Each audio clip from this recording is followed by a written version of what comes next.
All right, so I was at a restaurant or the hotel or something. I was somewhere where there was food being served. And this guy walks up to a worker that he thought could not speak English. And he was holding a thing of, it must have been a hotel because it was the waffle mix. And he was holding a thing of the cup that you would use for that. And he looked at her and he goes, empty. And she said, oh, thanks for telling me. It was the greatest thing. He was like, oh, it was the weirdest moment because you could tell he did not expect her to be able, to do this. But back in October, here at the Spiritual Sword Lectureship, I was staying at the Home 2 there in Chattanooga, and we were supposed to film an episode later that day of your preacher chats that you do. Was that what you call them? What do you call those? The interview series. I'm aware of it. Vaguely aware. I know that it exists. I know it's out there. But we were going to film in my hotel room. And so I wanted to get service in the room. So I walk out and I said, can I get service in, whatever room it was in? And she said, and she pulled her phone out and with the text to translate and held it up for me. And I was like, okay, I can do this. And so I said, I need service in my room, please. And then I saw as it translated into, there's no beer in my room, please. And I was like, no. And I said, no, that's not. And she said, looking at the phone and looking at me, and I said, service? And she goes, servicio? Oh, and I said, yes. They thought I was saying cerveza, which is alcohol. Beer in Spanish, yeah. And so I wish I had the experience of the guy at the restaurant. Empty. Oh, thanks. I really appreciate you telling me. How'd the Eagles do this year, Mark? That's a topic that I wish we could just skip, but we're not going to. At the end of the day, I think that we've got some offensive issues, and I think that if Nick Sirianni does not get it figured out this year, he has proven to me that he can't solve problems in season. He's been to 2 Super Bowls, but he could very well be out. Very disappointed because I think, honestly, we were better than the Seahawks. I think we could have beat them by 40 or 50. But at the end of the day, that's okay. Minor setback for a major. I predict a Super Bowl next year. That'll be 3 within 11 or 12 years, and I'm looking forward to it. AJ Brown gets traded probably. I don't want A.J. Brown to get traded, but I don't think he's ever going to say it out loud, but I don't think he wants to play with Jalen Hurts. Yeah. I don't think Jalen Hurts can run a complex offense. And so I think what's going to end up happening is he's going to get traded. And I mean, I've been hearing maybe the Patriots, and if he goes to the Patriots, that's going to be a huge get. Yeah. But we need to do everything in our power to keep him. But also, if we don't have a run game with Saquon, then there's not really much we're going to do offensively because Jalen can't beat you with his arm. Well, and I think that you guys will trade A.J. Brown to the Steelers. I think he wants to reunite with DK Metcalf. What's Aaron Rodgers going to do? He'll probably re-sign for 10 years and be in a wheelchair at the end of it. I didn't think he played bad last year, but it's obvious he does not have decade. No. I don't even know if he has 2 years left. Old Aaron. He may play this year for the Steelers since they signed Mike McCarthy, and I'm optimistic about that. I'll say this for any Steelers fans listening, and then we'll get into our stories and introductions. But if you're upset that the Steelers hired Mike McCarthy and you say the Steelers haven't changed, you're not a true Steelers fan. The problem with the Steelers has been for years, we signed a defensive-minded coach in Chuck Noll. He won 4 Super Bowls. He was young and up and coming when we signed him. Then we signed an up-and-coming young defensive coordinator, Bill Cowher. He went to won a Super Bowl. Then we said, okay, we'll go back to the well again. And we're going to sign a young up-and-coming defensive coordinator, Mike Tomlin. And he went to 2 Super Bowls and won a Super Bowl. The one he lost was to Mike McCarthy. We've never hired an offensive coach. And so everyone's been saying all season long, we just want him to do something they've never done before. So the Steelers say, okay, we'll hire a guy in his 60s who has an established coaching record, and he's an offensive-minded head coach. We've never done either of those 2 things, and Steelers fans go, same old Steelers. How do you feel about Tomlin leaving? Were you ready for him to go? It was. I love him as a coach. I always have fond memories of him as a coach, but I think it's just like we talk about with preaching. Yeah. There comes a point where you can kind of tell that you're probably the staler voice in the pulpit than you need to be.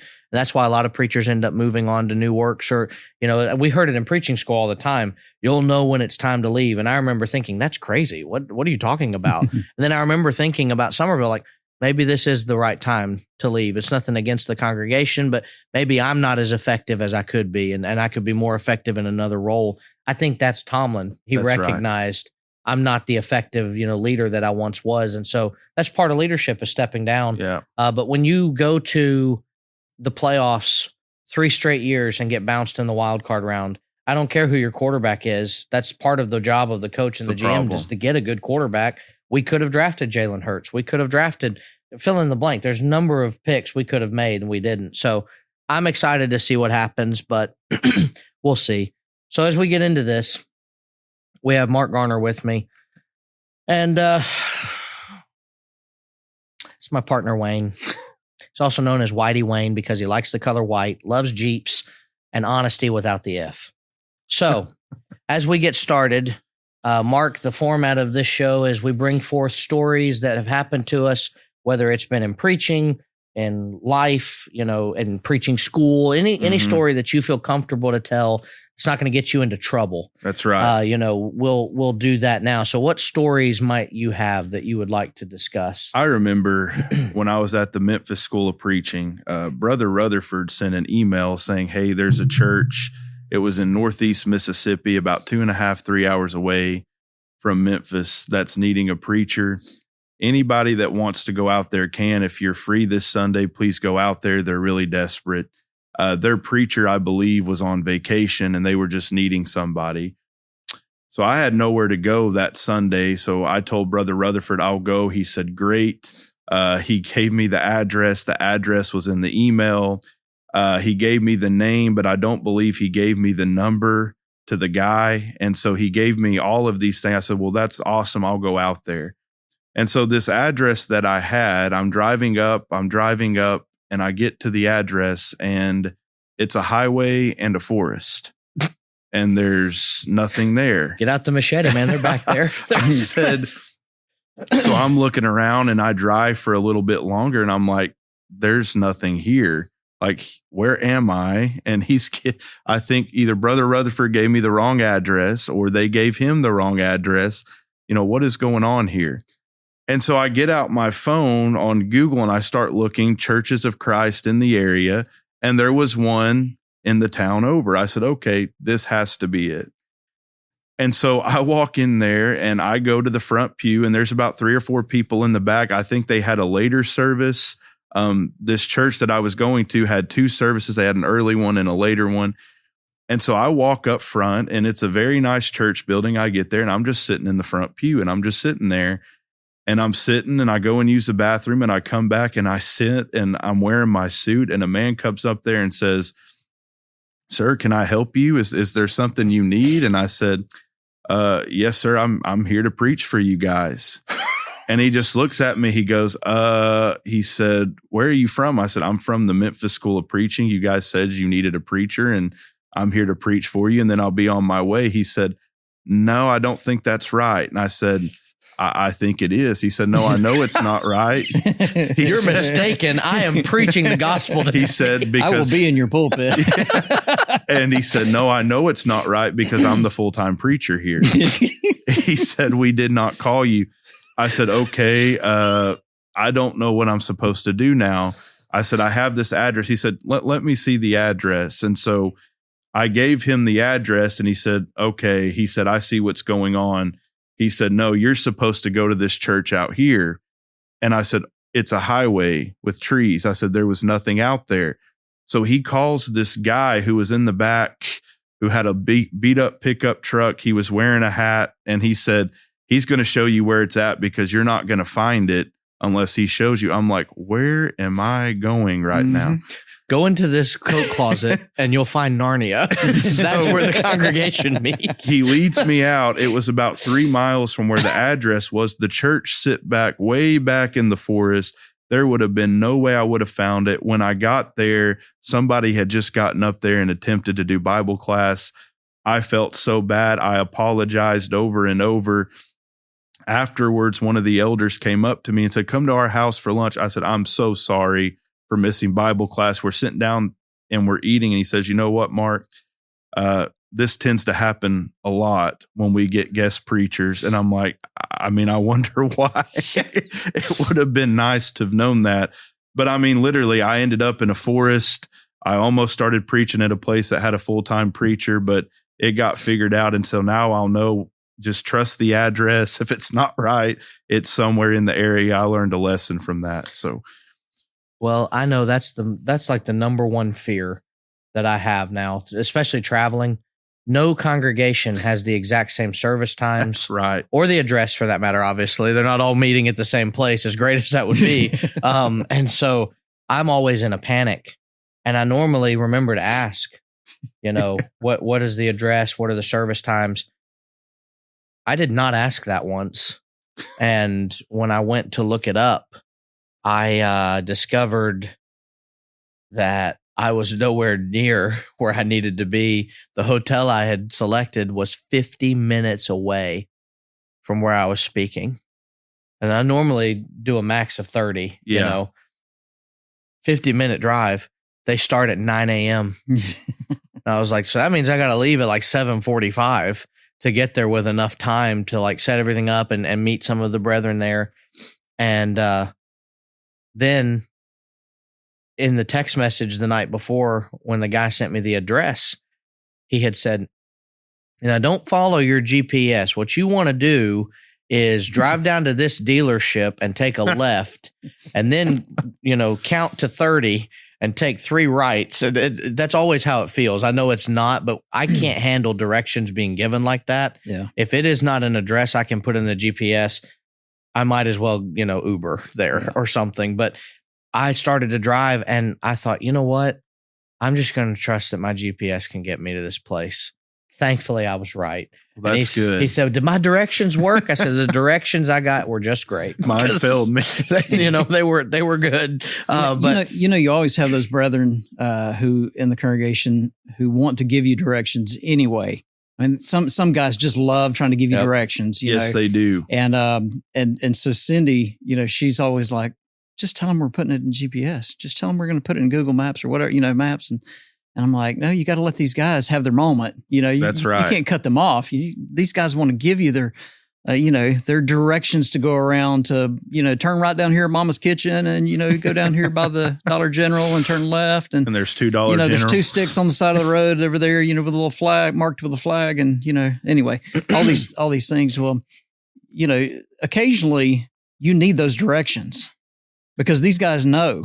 You're out in the sticks and you need to listen to them. And we've gotten into situations now, especially because sometimes, we're leaving a campground on a Sunday and we're loaded and we have the camper with us, and so I need to know that I can actually pull into this place and, or am I going to have to walk a mile, from so I need to figure this out. So I'm scanning Google Maps and trying to look and can I pull into this parking lot? And so it has gotten much more stressful to try to get to some of these buildings and places now, for sure. I don't know how people got around before Google Maps. They had MapQuest and you had to turn the page. I don't know. Yeah. And so I'm thankful we have maps, but sometimes they'll fail you. And they got me that day.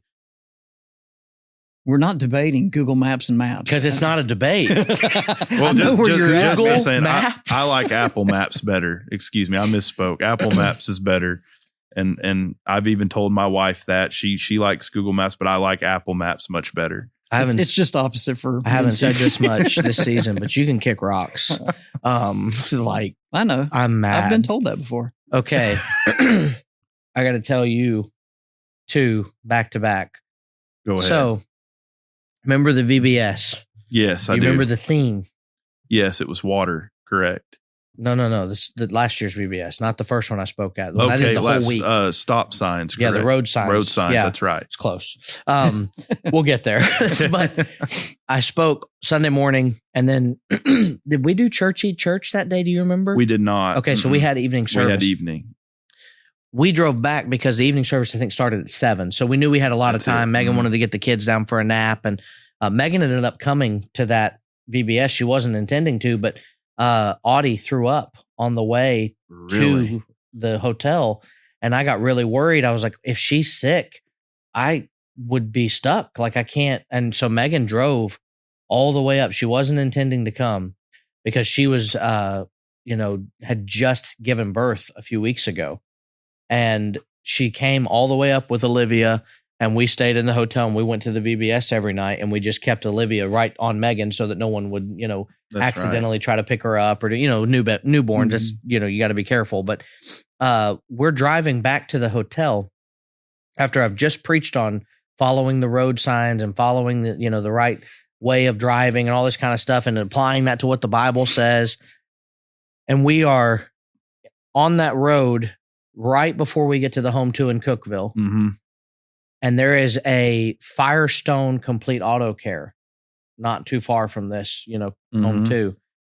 And there's a couple that tries to clear all 4 lanes of traffic there and gets into a car accident as they're exiting Firestone Complete Auto Care. Think that through. They had just gotten work done on this car. And then wrecked it again. And then got it wrecked. Yeah. Like leaving the lot, got it wrecked. And it happened right in front of us. And Megan looked at me and I looked at her and I said, and of all days, the day that we've spent talking about road signs. And that's kind of ironic. She should have been at the sermon. That lady, if she'd been there, maybe she wouldn't have had that wreck. Wouldn't have had the problem. And then when she got into the wreck, her boyfriend or husband, whoever's in the car with her, she started giving the business to us, like yelling at him, wagging a finger. I don't know if he was like, you can do it, you got this, and told her to go, and she really couldn't. But that happened during the Cookeville meeting. But, we had a student recently that passed away. Yeah. And I was on Facebook, and there's a post from someone, it's Anna Marie Garner. And she's like, my cousin has died, and she's talking about him. And I'm like, man, I did not know that Mark's wife was related to this student. And I was just about to call you, and I was like, she's holding a baby in the photo too and everything. And I'm like, that looks like Anna. It's her name. Completely different Anna Marie Garner. Really? Now you're going to have to show me the picture of this. Completely different. She's here right now. No, so we have all that going on though. And I thought, I was mistaken. Megan on the phone with me last night said, did you know that there are 2 Anna Marie Garners? I said, I did actually. And I said, I noticed one of them was related to our friend Matt. And Megan said, did you know that I commented on her status? I said, no, what did you say? And she said something along the lines, she's edited it since then, but something along the lines of, we love you guys and we're praying for you. Because she thinks she's talking to you and to your wife. And Megan said, then I clicked on her profile and Facebook's just updated. I don't know if you've noticed this. The profile pictures are now this big. Yeah. They're very tiny. And so you can't tell who's who. What a weird thing. For something called Facebook, I should be able to see the face of the people that I'm clicking on their profile without doing gymnastics to click on their picture. And Megan said, I felt so dumb when I clicked on her profile and recognized that is not the news. Anna that we know. That is news to me because I thought Anna was the only person whose name was Anna Marie. And then Garner. Yeah. And that it's clearly crazy. It's clearly the fact, from what I can tell, unless she's holding like a nephew in there, that she married into that last name as well. Yeah. Which makes it doubly like weird and unique. Because there's not too many Garners out there. No. So that is very weird. You're going to have to show me the picture. I will. We'll put it on the screen right now. So we have them both actually here. Anna's outside, and so is Anna. They're going to fight to see who gets to be the real Anna Marie Garner. Imagine if Anna's just not his Anna, but the other is just sitting down and someone's like, you've got to watch this episode of this podcast. They're talking about you caught a stray, something fierce.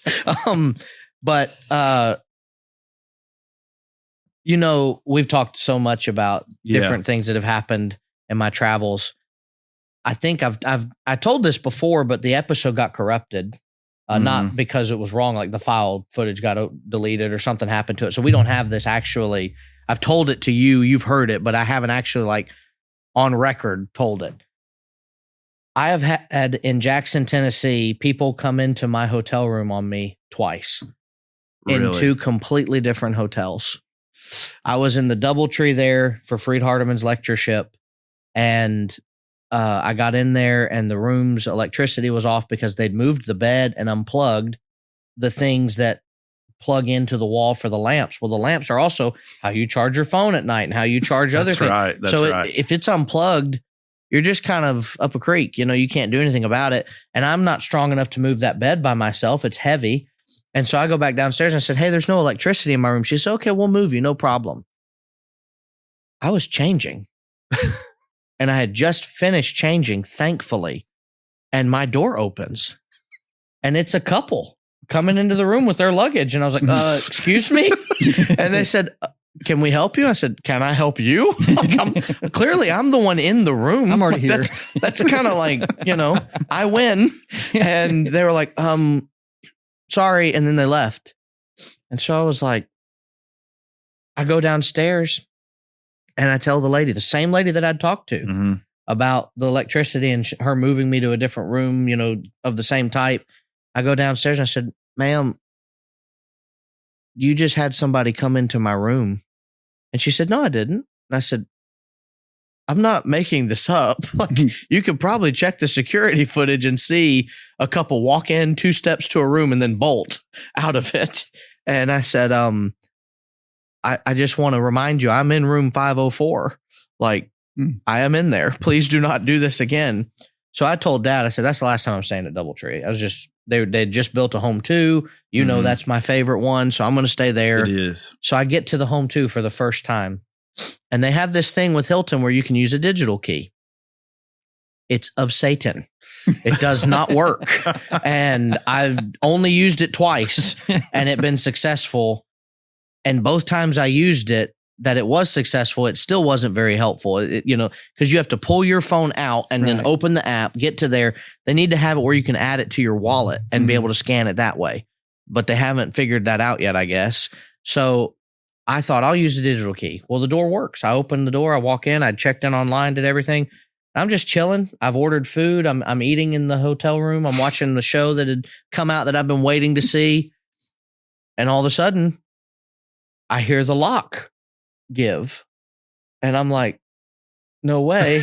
And I turn around and I'm holding a burger. I turn around and there's this guy coming into the room and he goes, oh, I'm sorry. And I was like, yeah, there's nothing that you can say. You can't sit him down and go, this happens. It's okay. It's fine. No, don't beat yourself up. What did you say after that? Well, I thought I'll finish my food and then I'll go down and deal with the front desk about it. I couldn't finish my food before somebody else. And I go to the door and I open it and it's the lady at the front desk and she says, who are you? And I said, I'm Pam. No. I said, I'm Michael Clark. And she goes, but why are you in this room? And I said, I checked in online. It gave me this room. The digital key worked. I said, it kind of feels like you guys want me to be in this room. And she said, no, you're not supposed, you're supposed to be across the hall. And I said, well, that clearly wasn't told to me. And she said, I don't understand how you're in here, but I'll figure it out. And I said, do I need to move across the hall? She goes, it's fine. But you're not supposed to be in here. And I'm like, it's not my fault. Well, what did she think I did? I got out a credit card and broke in and just was like, I'm staying here. I don't care that they've got me in the room across the hall. So the next morning I'm getting ready to check out and I'm putting my PowerPoint together, making the note of what I'm preaching. Like we talked about last week. Go watch that episode. And Anna Marie Garner on last week, Tuesday. It's not last week. And I hear a knock at the door again. Housekeeping. And it's 9 a.m. You're supposed to have till 11. And so I opened the door and I said, I have not checked out yet. And she said, you need to. And I said, no, what? I don't. I'm going to be leaving in 20 minutes. I said, the services where I was at that day, they didn't start till 10. And so I said, and I was only 20 minutes away. So I was like, I can leave at 9:20 and get there, still be 20 minutes early. And so I told her, I said, I'm going to be leaving in 20 minutes. And she goes, you leave now. And I said, no. And I just shut the door. Like, what are you going to do? I bolted it so she can't get in. But that's twice that's happened to me in Jackson, Tennessee. It might be time to not stay in Jackson anymore. I think we just need to somebody telling you something. Wasn't there another one that you walked in on? A family? When was that? You're going to have to remind me because. I remember. Oh, yes. Yes. Thank you. I don't know if you want to tell her or not. I will. So we are with my family and we're traveling and get to the hotel. And I think this was a digital key thing. No, it wasn't, because I got the key made at the front desk. And so she says, you're in room 108. And I said, okay. Well, when we travel with the kids, the Home 2 have a room that is a 2-room like suite, but it's $10 more a night. It's not that bad. Like, I mean, the typical room rate is like $140 a night. That room's $150. So it's pretty affordable, and we can fit our whole family in there. So that's cheap. So I had booked that room type. So as I'm driving the cart down there, I get to it and I'm like, this is a double queen. And that's not going to probably work as easily. We've got all the baby stuff and all this other, And so I'm like, well, I'll go ahead and just get the cart in here and I'll go and complain and we'll fix it that way. So I open the door and there are 3 10-year-old girls and their mom in the room sitting on the bed watching TV. None of them heard me. I don't know how. I'm thankful, because it would have probably not ended well if they saw some random guy just coming into the room with all of my stuff. By the way, I'm living here too. I'm coming in. And so me and my family, by the way. turned around and I freaked out and went back up there and I said, ma'am, this was Spiritual Sword. It was in Chattanooga, because I remember saying, ma'am, I just walked in on another family and I said, I'm thankful they weren't changing or doing anything that, I didn't need to see. I said, but they had kids in there, and I said, I really am not happy right now. Like this is not good. And she goes, I didn't give you 108. And I said, I'm fighting the urge, but I wanted to say, do you know how hotel room keys work? I don't get to program them. You do that. And then I take it on faith that you've given me the right room. So Bradley just texted me and told me and reminded me, it happened to me after Dad's debate too, with the Jack Branch Road when we stayed at the Econo Lodge. I'm cursed. There's no other explanation, because that's 4 times now that has happened to me, of which I can remember. And I didn't even remember that one. Yeah. It's good stuff, man. Well, that really is. I know you got some school stories, right? Got to. I'll tell you the grossest thing that's ever happened to me. Okay. I love how he's like, you could feel like there was some hesitation. I'll tell you the most nastiest thing I've ever experienced. All right, let's hear it. So at my last preaching job that I was at, I stand by the door on Sunday morning greeting people, and this older woman came in and I was greeting her, and we're sitting here and we're talking. She loves to talk, and all of a sudden she clears her throat, and from the back of her throat, I see something projectile, and it's heading my way. Was it a tooth? No. And this thing projectiles more liquid than that, man. As we're talking, and it lands on the side of my white dress shirt. I can feel it, and it's warm. And I'm saying to myself, Mark, don't look down. Finish the conversation. No, and so she's talking to me, and I can feel it on the side, and it's going down. I said, what is this thing? Did it burn through your shirt? It didn't burn through, but I could feel it. You imagine? Ow! She did not realize she had did it. She was an older woman, and I'm thinking to myself, I mean, I'm getting pretty sick to my stomach. And so after we're done, Bible class is about to start. I rushed to the bathroom, and she had hawked a loogie and it looked like there was some particles in it right on my shirt. Particles. And I'm sitting there like, this is not good at all. And I mean, Bible class is about to start. I had to get this thing off of me. I'm literally gagging the whole time. I throw some water on my shirt. I get out there and I've just got a huge wet patch right there on my shirt as I'm teaching Bible class. But when I tell you, you think of Kareem Abdul-Jabbar and he could do that little jump hook and it's super accurate. This thing landed quick. It came at me. And I mean, it was just right there. And I have to my life never seen anything like it. I've never seen anything like that to this day. The poor woman, she did not realize she had did it. That's the grossest thing that has ever happened to me. And it took me a while before I could get my appetite back, Mark, from that one. She's here right now, and she is got a cold. Something fierce. I'm being honest. I don't know what it was. It was a loogie. I mean, but it was more than a loogie. There was something in it. There's particles. There was some particles in there, and so it was very, very disturbing. And to that day, I remember it. But it took me a while, and I've lost quite a bit of weight. I was real heavy then. It took me a while to get my appetite back from that thing. And so that was the grossest thing that's ever happened to me. So you're saying that really helped you probably, in your be prepared for childhood and you're dropping weight, it helped me with something. It was absolutely, it was like, I got to lose weight. Cause if I was skinnier, this would have missed me. Too easy of a target.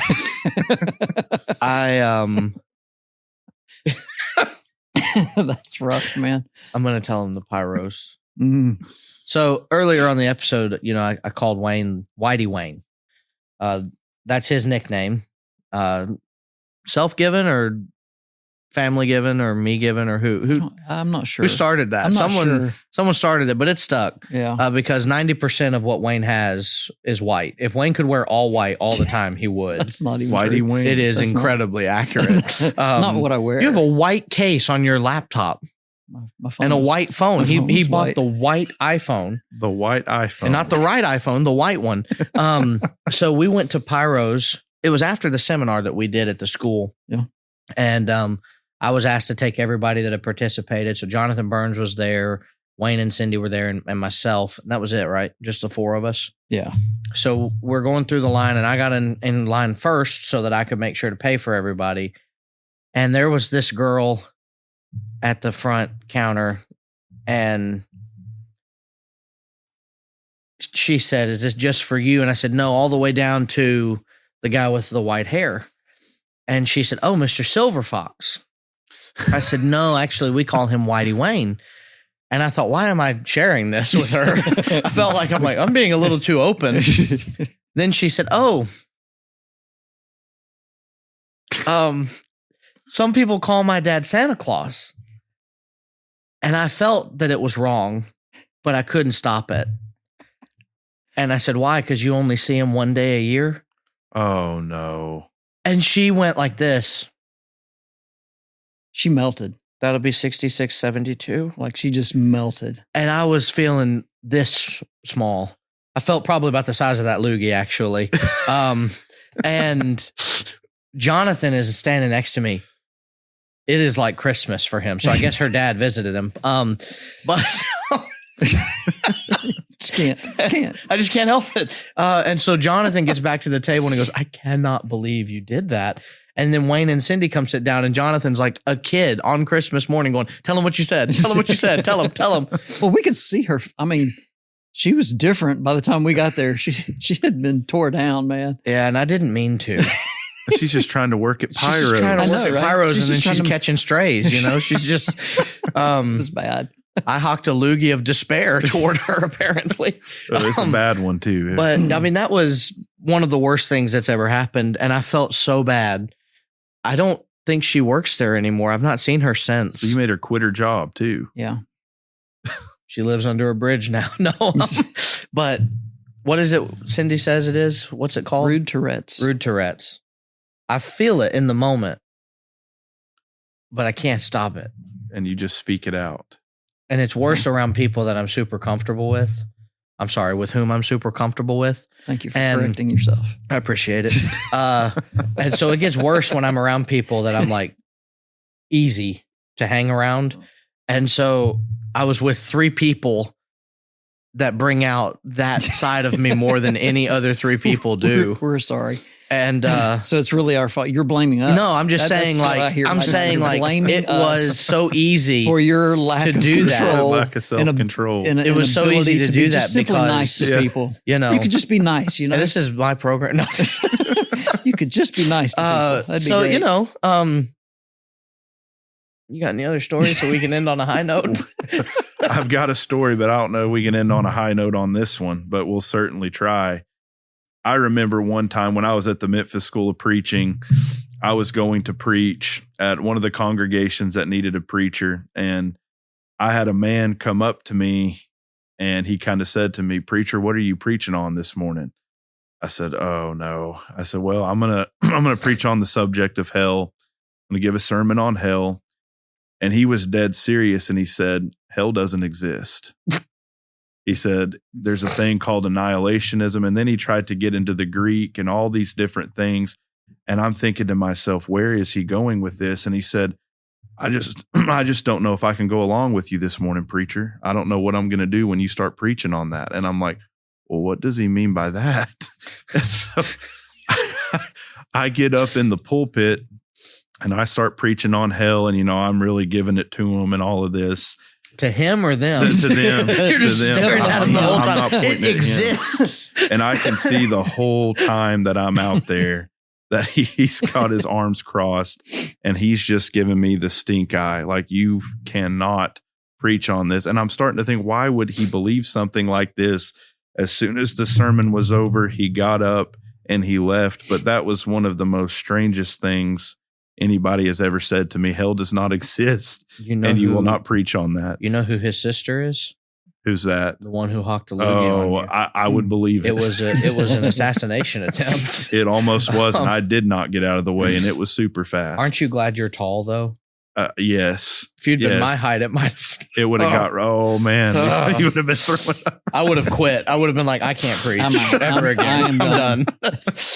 I've never had someone say that they didn't think hell exists, like that is actively attending the congregation. Well, I asked, and one of the members told me he was a little bit off. Yeah. But that's what he said. Literally. He tried to get into the Greek and he just said, it just doesn't exist. And I can't let you. And I'm sitting there thinking to myself, I don't know what to think about that. So I've had some weird stuff happen to me, but it just stuff happens. Well, Mark, thanks for being with us. Thank you for having me. And once again, this is my partner, Wayne, known as the Gravel Guardian.